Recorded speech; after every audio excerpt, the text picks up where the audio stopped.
You're welcome to this CNBC Africa's special broadcast. I'm Esther Awoni. Thank you for joining us. We'll bring you discussions as part of the launch of the Recirculate project in Accra, Ghana. The project seeks to use interdisciplinary co-design research to deliver innovative solutions to pressing problems with water use and safety. Now, the Recirculate project will explore the different ways in which water sustains communities, from sewage disposal to energy generation and water used in food production. Nigel Paul, the director of Recirculate, speaks on how this project aims to deliver solutions for Africa. Well, I guess the obvious problem, in a sense, is the problem of water. Water is an incredibly valuable resource all over the world, but Africa has particular problems with water, and it's about the quantity and the quality of water. So even when there's enough water, it can be contaminated. A major problem is contamination with human waste, with sewage. So in a sense, we start with that problem and we think about how we can begin to manage that problem, the problem of human waste, by treating it as a resource and trying to create a circular water economy. So that's if you like, that's a technical challenge, the obvious challenge. But actually, beyond that, there's a different challenge, which is how you connect high-quality research with the needs of the community and the people who can actually translate research into new products, services, technologies that can really make the difference. And we find that there's a problem globally in the UK, and I think in African countries as well, that research often lives in isolation from that wider context, that wider need. So in a sense, Recirculate is trying to address that problem of building effective collaboration between research and research users. So basically, you're trying to solve the problem of efficient use of natural resources. Tell me how this brings up opportunities for other businesses. So if you think about water, we talked before about the issue of sewage contamination. So one of the real challenges there is how do you encourage, incentivize proper disposal of human waste? And one way of doing that is making it a resource, to give it value, if you like. And we can do that by making it a resource for energy generation. So there's a process called anaerobic digestion that can take human waste, food waste, vegetable waste, and actually digest that to create biogas. So that's not a new technology, but I think by joining it up with sewage disposal, making it a resource, that's the first step. We can incentivize effective sewage disposal. The next step then is, okay, so you digest it, you produce gas, but you also then at the end of the digestion process have another waste. But again, if you can treat that waste as a resource, then that begins to create this circular water economy. And the idea then is that actually the product at the end of digestion is very rich in nitrogen and phosphorus, the nutrients that we need to stimulate crop growth. So if we can treat that waste appropriately, then we can use it as a fertilizer input, we can avoid the need to put in expensive imported synthetic fertilizers, and then we close the circle almost, because that resource, that waste from digestion, is used as a fertilizer, and that begins to link it back to food and the beginning of the cycle with human waste. So that's the idea. Each step of the cycle treats what might be seen as a waste as a resource and as a business opportunity. So it's 1 year running now. I'd like to know what kind of feedback you're getting from the private sector. I think one of the most exciting things about this first year is to bring together researchers with research users from the private sector. I think in our experience that's often been the first time they've had a chance to really spend time together to discuss these complicated problems from their different perspectives. I think, if nothing else, the researchers and the research users understand each other's positions much better. So we've also taken researchers and research users from business and the wider community to Lancaster, where they've spent up to 4 weeks working side by side, thinking about these problems.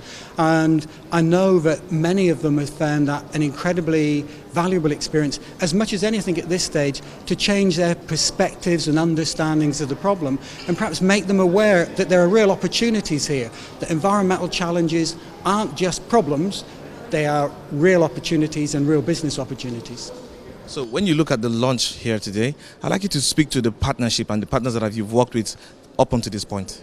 So in terms of our research partners, we have 4 phase 1 partners who are very much involved right from the beginning. So those partners are the Council for Science and Industrial Research in Ghana, University of Benin in Nigeria, and then Lancaster University in Ghana, as well as Lancaster University back in the UK. So those are the 4 phase 1 partners, and then as the project develops, we will bring in 4 more phase 2 partners. So those are Copperbelt University in Zambia, the National Council for Science and Technology in Malawi, the Botswana International University of Science and Technology, and the African Technology Policy Study Network based in Kenya. So they're quite a diverse range of organisations, and we think their different perspectives again will help bring real focus to what we do. And of course they all bring their different research user communities from across Africa, and I think that Pan-African context is something that's really important over the life of the project. Very interesting. So what next I would like you to speak about, we're looking at very interesting project coming on board here. I'd like to know the life cycle this project is going to take, and then the legacy you see it achieving. So the first year has been a lot of training events, a lot of exchange really, a lot of dialogue. This should be a real dialogue. We all need to learn from each other about what the right solutions to these problems could be. And that's not just between the researchers, but between the researchers and the research community. So there's been a lot of mutual learning. Now the real research is going to start over the next 3 years. That will really drive our understanding forward and hopefully drive forward solutions. In terms of what happens beyond the project, I think that question of legacy is always really important. I think what we have always said, I've always said, is what we'd like to see at the end of the project is that all our partners to be empowered to take this forward with their own communities.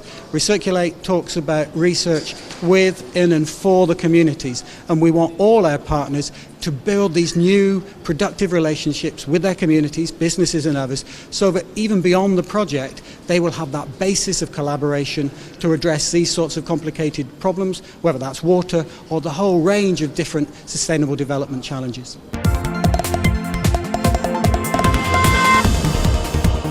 50% of Africans live in areas without adequate water, and this could rise to 800 million people by the year 2025. Now, while urban water pollution is on the rise, 96% of African agriculture is dependent on rainfall.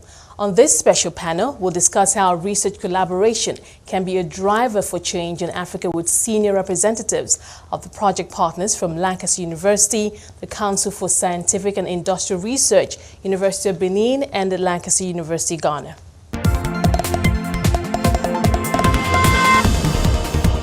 We're looking at the topic, research collaboration as a driver for change in Africa. Now, let me introduce to you my esteemed panelists for this discussion. Professor Dr. Victor Kwame Agyeman, Director General, Council for Scientific and Industrial Research, that's the CSIR. Also joining us today has been Professor Anthony Jarvis, the Provost at the Lancaster University, Ghana. Professor Faraday Onwuasa, FNSC, Vice Chancellor, University of Benin in Nigeria, and of course, Professor Mark E. Smith, the Vice Chancellor, the Lancaster University UK. Thank you so much, gentlemen. It's a pleasure to have you on this panel. Tell us why organizations like yours why you see the importance of collaboration with a project such as Recirculate. Why do you think it's so important? There are two main reasons why we see this as important. The first has to do with the project design, and the second has to do with the project objectives. With respect to the project design, I head the Council for Scientific and Industrial Research. There are 13 institutes, 6 of them in agriculture, 3 in environment and natural resources. Then we have 3 in manufacturing and industry, and then there are the knowledge-based institutes. So you have a whole different sets of researchers in a pot. How do you manage that? And that is the challenge that the designers had in Recirculate. Water and sanitation, water and agriculture and all other. How do you manage that? The second challenge that we have is that the tendency of research institutions to work in silos. You know, everybody is a specialist in an area. How do you bring them together? The third is, how do you get researchers to work with communities and other partners? We are always accused as researchers of carrying out our interests and not linking research to the national goals and national policies. We're also accused of not working together with the stakeholders, and that is particularly true of Ghana, where, for example, if you take support for research, government funds, the total fund for research is, government takes 60%, or government funds almost 60 to 70% within that. Researchers and development partners fund about 30 or so %. Industry funds constitute only 5%. And when we engage them, they claim that, one, they are weak, and two, we do not consult industry and communities when we are designing these research programs. And these are the things that are focused on in the Recirculate project. The design is done such that it encompasses all stakeholders. So that is the first thing. The second one has to do with the objectives of that, eco-innovation and partnership. And that is one of the essential bedrocks in science, and the way in which scientific results are communicated to stakeholders. So I see this is one of the projects that we feel addresses the needs of my institutes and the needs of the Ghanaian institutions in bringing together different stakeholders, in building partnerships and ensuring that these partners deliver on key mandates. So thank you, Dr. Victor. Professor Anthony, let me come to you. Dr. Victor made some very good points there, especially around not linking research to national goals and policies. Share your perspective with us. Sure. I too have 3 points because I can't remember more than 3 things at once. So, our interest around this problem is the topic itself, water and sanitation. It's critical. I started life as an historian, and one of the critical issues for human communities, when you make a settlement, you choose the best available water, and you choose the best arable land. And as a community grows, you start building housing on the best arable land, and you start to pollute the water supply. One of our interests in this project is in Ghana and Accra in particular, there has been this extraordinary surge in urban growth and peri-urban growth. And if you can get water and sanitation right, you can, as the previous panel said, this will save lives over time. So I think the first thing is the intense importance of the project to human communities. And that does line up very closely with the policy interests of the Ghanaian government and also the Nigerian and Zambian and so on. The second is, I think, as Victor also said, is the research design. We know what doesn't work in development projects. We know that the silo problem is real, and many research projects simply take the interest of the researcher, develop a project around it, do the work in a community, and then leave without building a network, without building connections. So one of the things that's particularly attractive about Recirculate is the amount of thought and effort and careful planning that went into the initial research design, because it's very difficult to retrofit those questions once you're underway. So I think we're all familiar with the idea of servant leadership, that the best sorts of leadership come when it's in the service of a problem and we serve the communities we're engaged with. I think when I think about the Recirculate research model, I think of it as servant research, because what it does is bring together communities where people have knowledge, but recognises that knowledge. So it builds cooperation, it facilitates cooperation, and evolves that cooperation towards a common goal. So that's the second point. The third point is, I told you I can only remember 3 things. The third point, I think, relates to an important aspect of that. We know that water and sanitation is critical to human communities, and all of the actors involved in Recirculate have been thinking through this problem for a very long time. They have been puzzling it out. They have been thinking about what's the best way to manage it, the best way to organise it.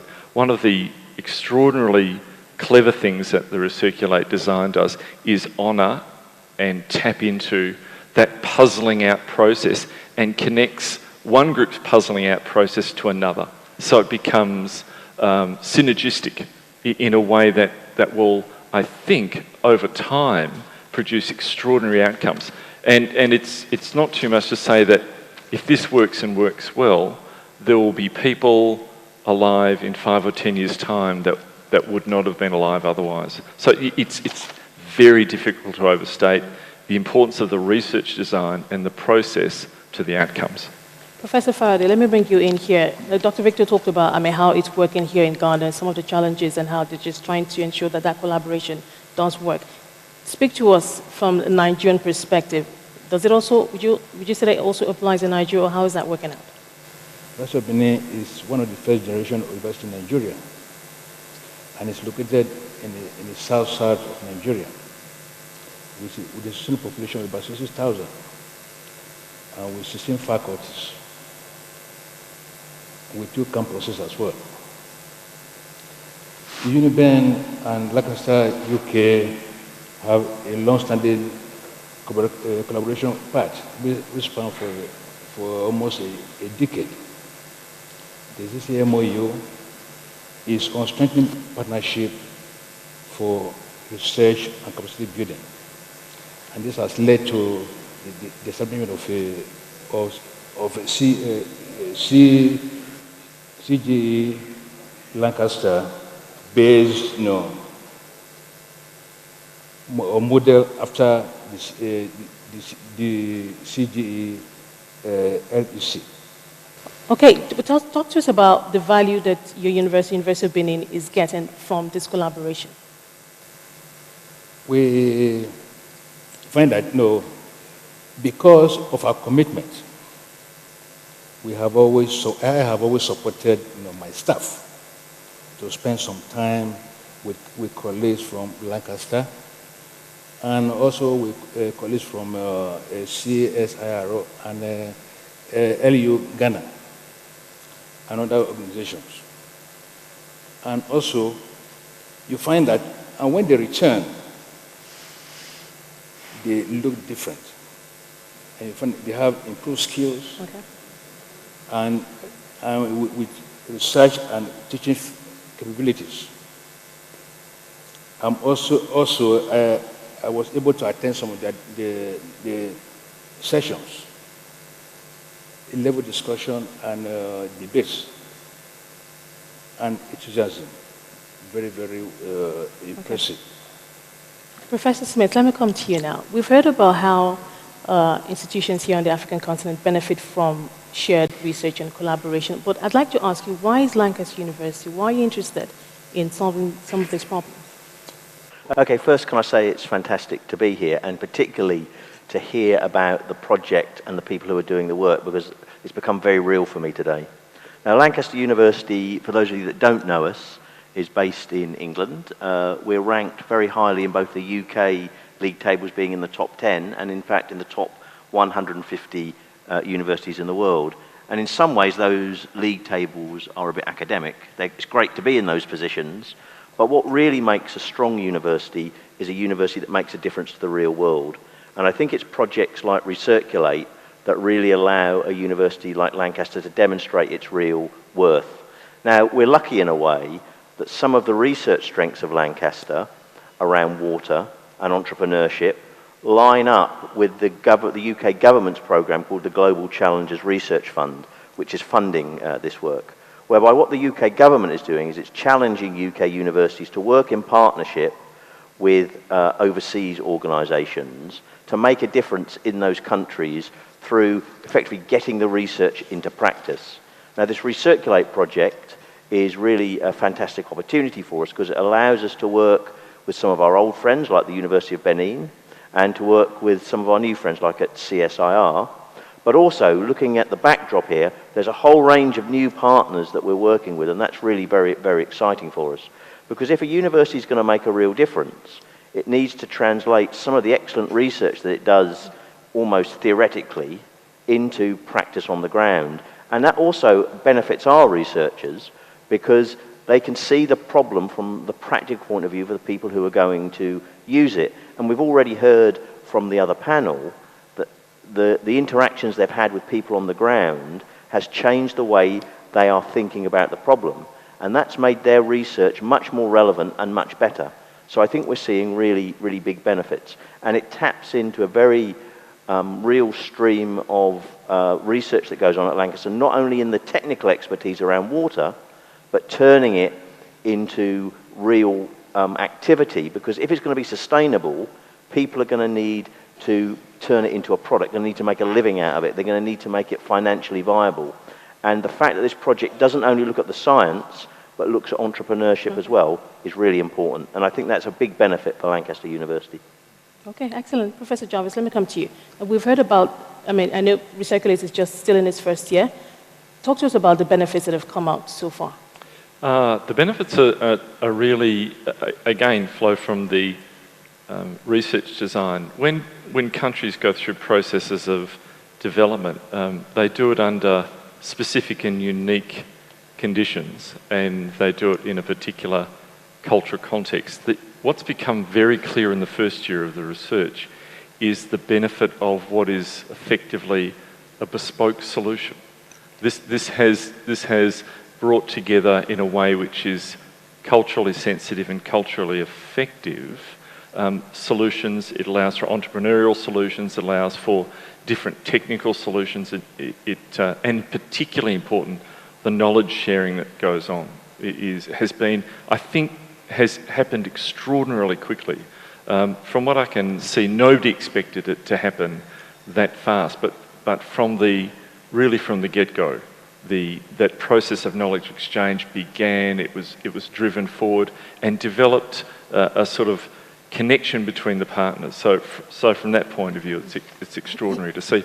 And on top of that, what's also been extraordinary to see is that, like any good relationship, the partners involved have begun with goodwill, but they've also been willing to be transformed by the relationship. So that the groups involved, the University of Benin, CSIR, LU UK, LU Ghana, have all been changed by the process, but have embraced that willingly, which I think bodes very well for the next Okay, Dr. part Victor, of the process. Okay, Dr. Victor, talk to us about, Professor Jarvis just talked about relationships that have come out of all of this, and excuse me, all the knowledge sharing that has also happened. Talk to us what your experience has been in terms of how it's also fostered, on your part, a stronger relationship and the collaboration and, of course, the strength of the research. Oh, thank you very much. When Professor Jarvis was talking about benefits, he mentioned two things: culturally sensitive and then culturally effective solutions. That brought to mind one saying that we have in some part of Ghana, that generally there are two types of knowledge and wisdom that makes you complete. The first is the knowledge that you acquire through schooling and others. And the second one is community wisdom. You do not become a complete person until you get both. So I think it goes to reinforce your statement that one of the major benefits is the fact that through the collaboration, we've come up with culturally sensitive solutions and then culturally effective solutions. Because at the end of the day, that is what will deliver change. But having said that, I also believe that there's been two main benefits as far as CSIR is concerned. The first is the benefits to the individual researchers. By virtue of the fact that my researchers have been involved in the workshops and also in the residencies, it's exposed them to different work ethics, different institutional cultures, and they have come up with experiences. And one, yesterday night, I went to the Lancaster University website, and I saw, is it a YouTube post by Nigel and one of my staff, Samuel Kanati, and they were talking about entrepreneurship and the fact that how the residency has been beneficial to him. And I really appreciated what the benefits are, because it was a staff sharing on the Lancaster website what his experiences have been, what the benefits are, and how he's coming back to drive change. And that is, for me, one of the key benefits, and that I term as the individual benefits.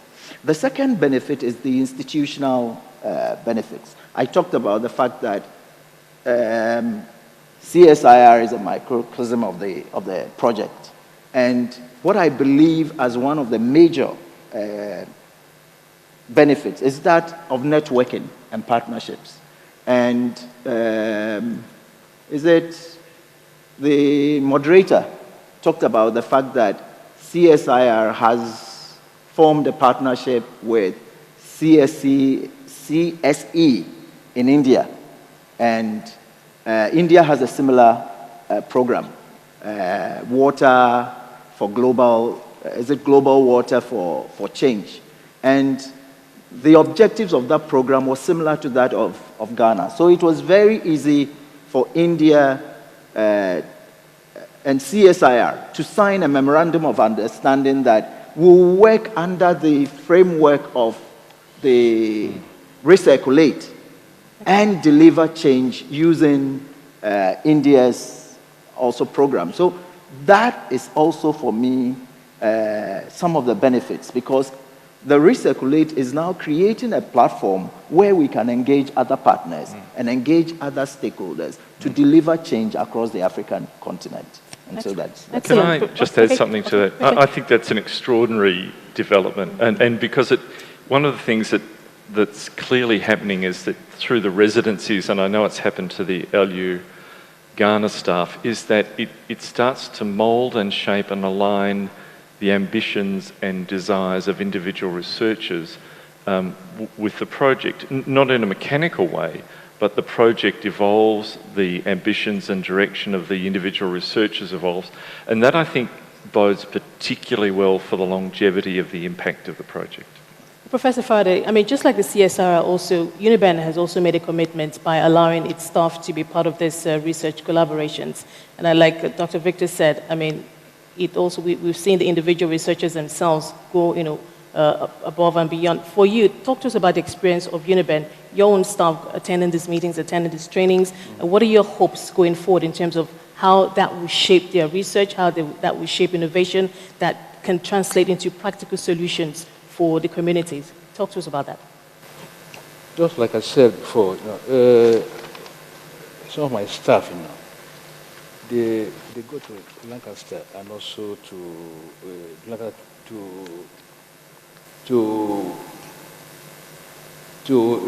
meet with some colleagues in Lancaster. So that is exposing them. And when they come back, they are quite different. They've been exposed. You find that they with improved skills and also research capabilities improve. And also, I would like to mention here that we have two professors that have been made visiting professors. For instance, Professor Ezimoye has been made visiting professor in Lancaster, and also Professor K. Is a visiting professor in the University of Benin. And also we have the PhD postdoc program for two of our staff. And also some of our staff, they are spending about 8 weeks also in Lancaster, for research purposes. So these are some of the benefits we've been able to.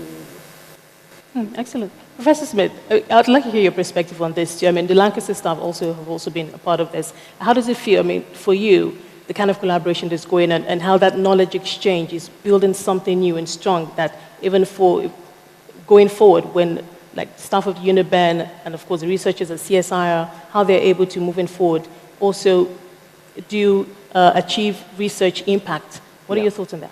Yeah, so there are many real benefits to Lancaster, as I said previously, of this project, but you've highlighted some of the key issues in the sense that one of the things that universities have had to increasingly demonstrate across the world, but in the UK in particular, is this idea of impact.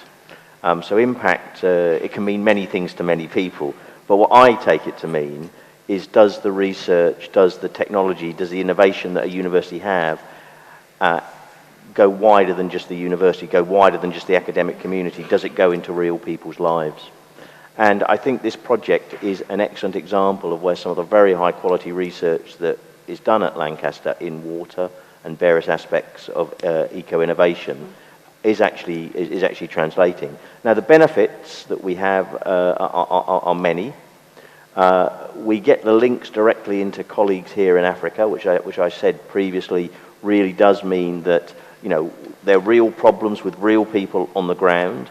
It changes our perspective, and the benefit is mutual, because I think that means that the actual research that we're doing is first of all more relevant, because it's focused, it's talking about these real problems, and it's actually then modifying that research to make it even better. And I think that that's one of the key things around sustainability, because if a university like Lancaster is going to maintain its reputation, it's always got to be focused around high quality research.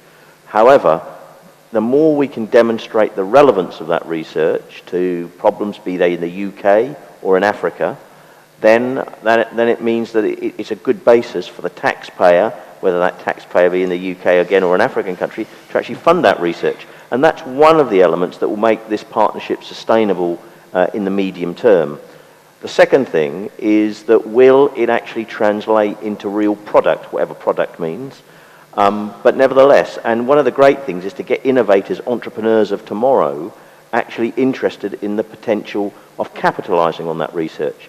Now, the model that we're using for the Recirculate project is built on a model we've already used in the UK of co-designing projects with small businesses, with entrepreneurs, because that actually makes it more relevant to them from the start. Rather than saying, I've got a really interesting piece of research, can you do anything with it? You say to them, what is it you want to do as a business? What do you want to do as an entrepreneur? And how does that fit with our research? And can we then develop the next stages of the research together so it's more relevant to you? And that will make us a much more globally significant university if more people are wanting to come to Lancaster and our partners to actually do the research, because they've got plenty of choice who they work with. Why should they choose to work with us? It's because we're relevant.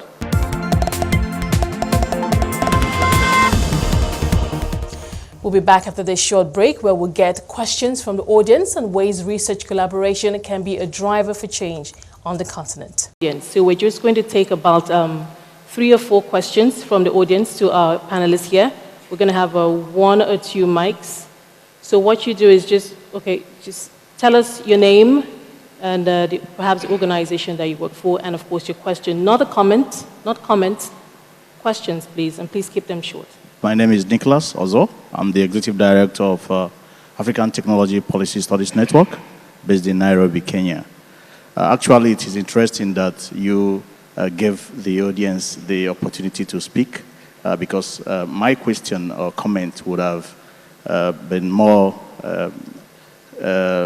directed to the first panel, but I am still going to say it because the director for CSIR is here. And my concern is on the area of linkage of the research or knowledge products from the Recirculate project with the policymakers. I recognize that the Recirculate project has a lot of potentials to generate tremendous knowledge products and processes. And there is need to create channels of linkage to use these knowledge products to influence policies, both at national levels and even at continental levels. Because if we want to sustain the products or the outputs and outcomes from the Recirculate project, we need to mainstream it into existing national policies and continental policies. Okay, so you want Dr. Victor to address the challenge of linking research with policy? Is that Not just linking research, because I know that the Recirculate project has some peculiar knowledge products that they are targeting to develop. And we are currently working in 5 countries. There is also need to upscale these knowledge products to other countries in Africa. And that's where the linkage with the African Union STISA 2024 will be very tremendously important. Okay. So, Nicholas, I'm sure Dr. Thank you very much. Dr. I Victor know that maybe yes. this is not your model of allowing audience. Because I want to take questions from other people. Thank you very much. Thank you. Dr. Could I? Okay, next question, please. My name is Nina Ani from Nigeria. I'm the MD for Avenam Links. Avenam is into biogas plant construction. My question goes to the VC of Lancaster University. I want to know, has a private company, private company into, biogas plant installation, trying to manage both human waste, agricultural waste, animal waste, and all that, for sustainable agriculture, sort of. Is it possible for private company to get a kind of support, to carry out some of the research they are doing, within the company? For instance, we're doing something on human waste management. And of course, we all know that with AD technology, you can achieve 100% pathogen, destruction. It has to be an anaerobic and aerobic process to get, better results. So, and some of those things, private companies are trying to see how they can also make impact by, trying some of these solutions real time, on site, and not just, waiting for resources that will come maybe from individual or from the government. So I want to find if the university also supports, can support private companies, to carry out such research. Thank you. Thank you so much. My name is Nathan Ngoma. Okay. I'm Vice Chancellor of Copperbelt University. By the way, Copperbelt University is in Zambia, very important part of Zambia. Copper, yeah? That's another story. Now, all this conversation this morning and conversation now, leaves me with a major question. When you talk about communities, I wonder, what communities are you talking about? Is it urban communities or is it rural communities? Because the last time I checked, a large chunk of Africa is real rural, not urban. Right? So the solutions you tend to want to get, are there solutions which are streamlined for urban setting, or could they work for rural setting? Those cheaper and solutions, I think to get it right, you said cheaper and robust tests, right? Would they be the ones which are more pertinent for the specific communities? Are you directing your question to, or would you like who would you like to answer that question? It doesn't matter. Okay, perhaps I'll throw that question to everybody. Now, here's my last point. Okay. On collaboration, right? I've heard often people talk about working in silos, but I have a different take. As a human being, we are naturally coordinated. That's our natural state. I mean, look at you. You can't walk unless the left leg and the right leg agree which direction you're going to walk, right? The problem comes in when selfishness sets in. To what extent is true collaboration? Is collaboration institutions, organizations, countries, as long as they are all agreed that they're not going to be selfish about the way, the kind of sharing of the outputs or whatever it is they are going to try to share. So it's an element of selfishness, not the element of collaboration itself. We are naturally people who collaborate. Okay, thank you so much. I think one last question. My name is Dorothy Bassi from Nigeria. The Recirculate project has been funded 100%, I think, by the UK government. And my question would be, how do we get conglomerates, international companies, into the funding space? Because if you have companies operating in Africa for over 50 years, they are essentially an African company. So how do we get them to participate and give value through this kind of funding projects? Because before now, they have hidden under CSR initiatives. And we all know that CSR, 50 years down the line, has not really delivered on its mandate. Thank you. Thank you very much, Mrs. Bassey. Okay, let's start with Dr. Victor from Nicholas, of course, concerns around the area of linking research and policy. If you take most of the policy documents in Ghana, for the agri sector, it's called METASIP, this medium-term agricultural improvement program. They all talk about the fact that for these programs to be successful, it should be underpinned by collaboration and inter-ministerial activity. The essence of developing knowledge products or even any other products and ensuring that there is buy-in has to be done under the framework of ensuring that all the partners are involved, first of all, in the design and in the in what will be expected out of the project. So you cannot come out with a knowledge product and now seek for an institution or government to absorb that knowledge product. Right at the beginning of the project design, the stakeholders should know what sort of knowledge products you are going to develop and how they are going to, the uptake of that knowledge product. And that has always been the challenge with programs, research programs, and other things.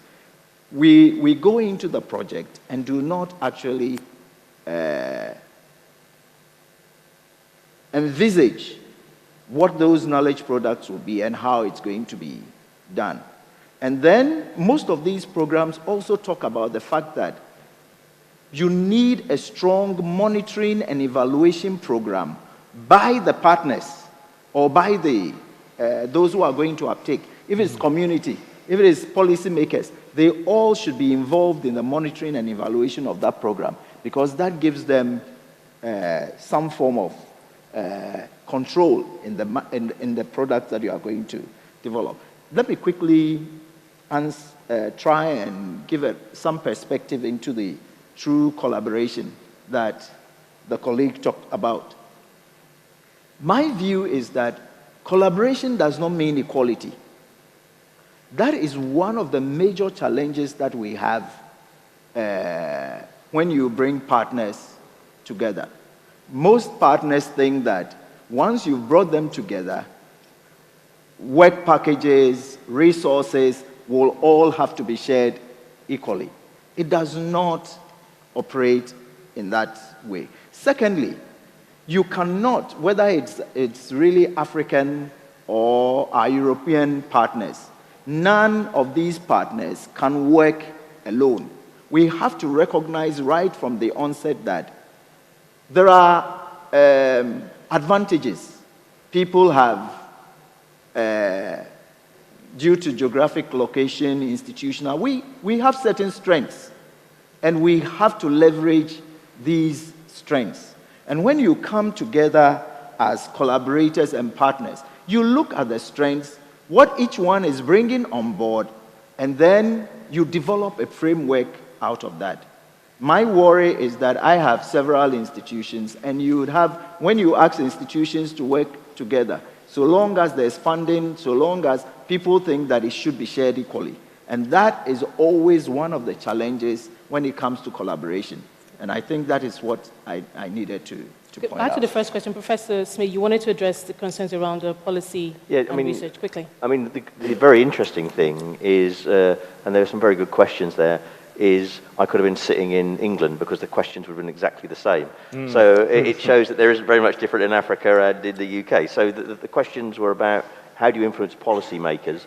The same is absolutely true in the UK because you need to develop your research in the policy context, and what you hope to do is take policy makers with you and that needs to be designed into the project from the very start. And it's no good. And there was something you may have heard of in the UK called Brexit. One of the main statements that came out of Brexit was that government doesn't trust experts anymore. Now, what you've got to make them do is you've got to make them love experts, really. And I think secretly they do, but they like to say they don't. But the key point is it's no good just saying, I'm an expert, you must do as I say. You've got to convince them that it's good for them. And that goes actually to the question about selfishness, because inherent in all organisations and people is the trade-off between self-interest and broader societal benefit.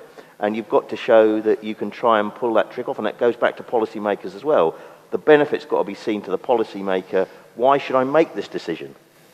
You know, so it's mutual benefit, and the same is true of collaboration. You need to recognise natural human behaviour, and then absolutely say how do you all benefit to a certain extent, while understanding there's that backdrop of selfishness, because we're all like that. But we could both raise our level by the collaboration, you know, and I think that's the key. And the final thing is, the last question was really interesting about how do you get companies, global conglomerates, to buy in. The same question will be true in the UK as well. How do you make multinational companies pay for the research the public is normally funding, but they often benefit from?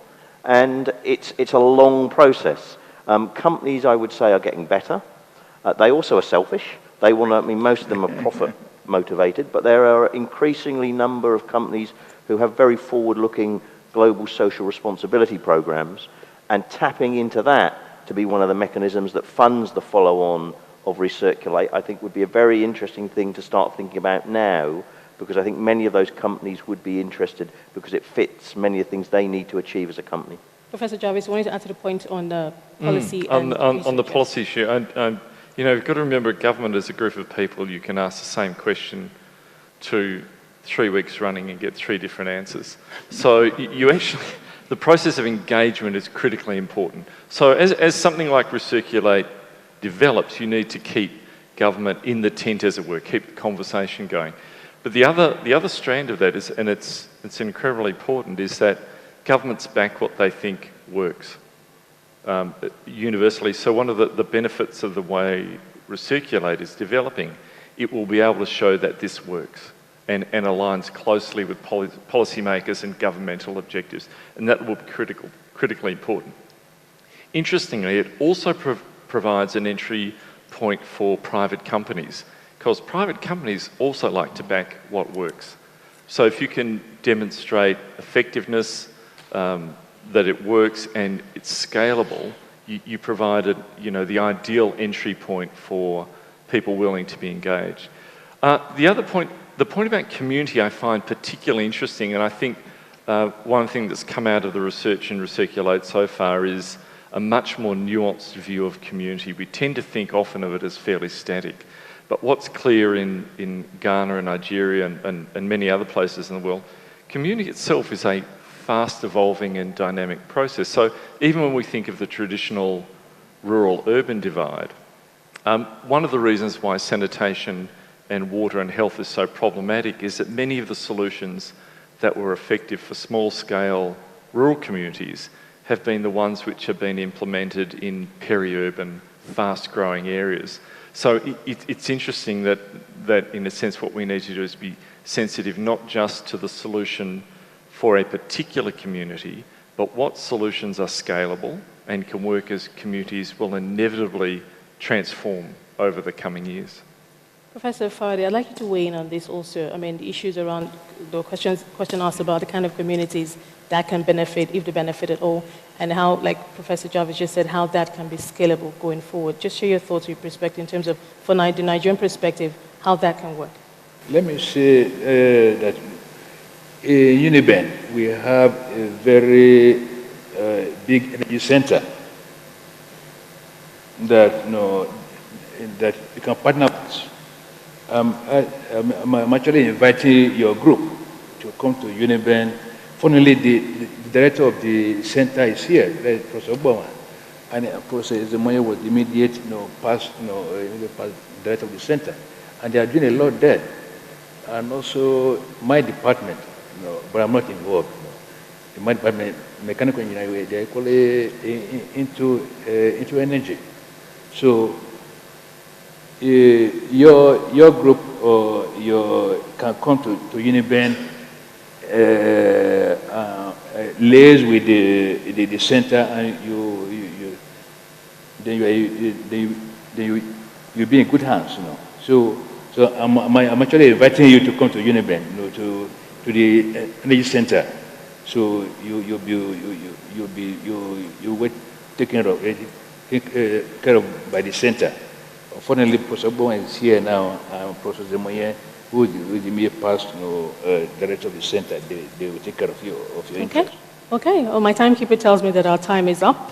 So I must thank you all so much for being a part of today's panel discussion. Thank you so much for your time. I've been speaking to Dr. Victor Kwame Agyeman, Director General, Council for Scientific and Industrial Research, that's the CSIR.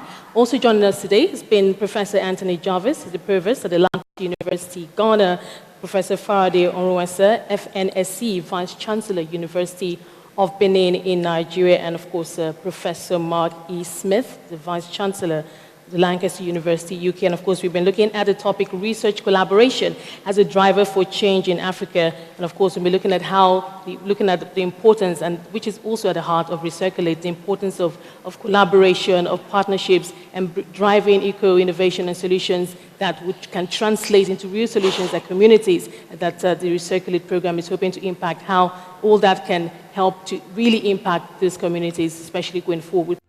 Thank you for joining our special broadcast from the launch of the Recirculate project in Accra, Ghana. I hope you've learned a thing or two about how interdisciplinary co-design research can deliver innovative solutions to pressing problems with water use and safety. I'm Esther Awuni. Thank you for watching.